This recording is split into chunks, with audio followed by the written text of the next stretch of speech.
ډیر خوش نصیب ای رب پتا سو مهربان دے خوشحالی گزکا دلتنن ختم د قرآن دے خوشحالی گزکا دلتنن ختم د قرآن دے ډیر خوش نصیب ای رب پتا سو. سلامونه ملګرو، امتیاز علیم دا وخت زه د میاخان د مسجد قبا نه تاسو ته مخاطب یم.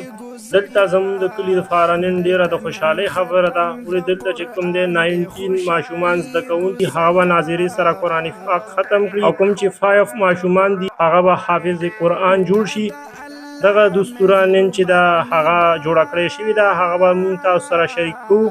ویډیو د سره پوره وګورئ. د دې دستوره کې چې کوم درون میلمه دی شیخ الحدیث حضرت مولانا پیر شمس العارفین بنیرید، د دې دستاربندۍ لپاره چې کومه لویه غونډه جوړه کړې شوې ده نو هغه د حافظ نثارګل مولانا عنایت الله صاحب په مشرۍ کې جوړه شوې ده، او دغه پروګرام به دغسې دوام لري.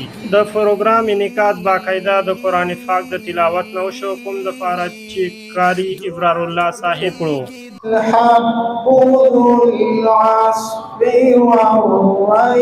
د نظامت لارې مفتی محمد شاه صاحب سنبال کړي. د کلي خلکو نور دغسې ګڼ شمېر علما کرامو دغه پروګرام حصه وه. الحدیث مولانا حافظ اختر علي عزیزي صاحب طالب علمانو نورو د کلي ښاغلو خلکو ته دغه پیغام ورکو چې دغسې د خپل کور نه یو ماشوم د دین زده کړې دپاره وباسئ چې سبا ستاسو دپاره د آخرت توښه شي. وقونه ملګرو ته پړاو کړل، نه د هغې اختتامي تقریب دی، او مونږ او تاسو په دغه خوشحالۍ کې، په دغه برکت کې، په دغه انواراتو کې جمع یو،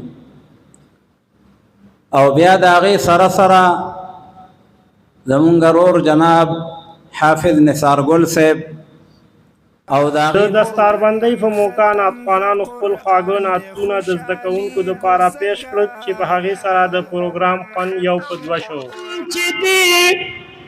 جړېږي قرباني چاچې حفظ کړې زړه کې سرو. راځئ وروڼو، نن مونږ دا موقع ځان سره په لاس کې والو چې نن مونږ قرآن ته کښېنو.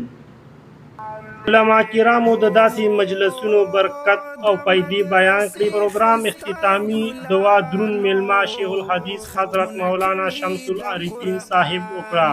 د داسې مجلسونو جوړولو د خلکو ته ډېر زیاته فایده رسي، او دین چې دی هغه پې په مخ وړاندې ځي، او خلکو کې د دین چې د مینه محبت هم پیدا کیږي. دا و د میاخان د کلي مسجد قبا دستاربندي وه کومه چې موږ تاسو سره شریکه کړه.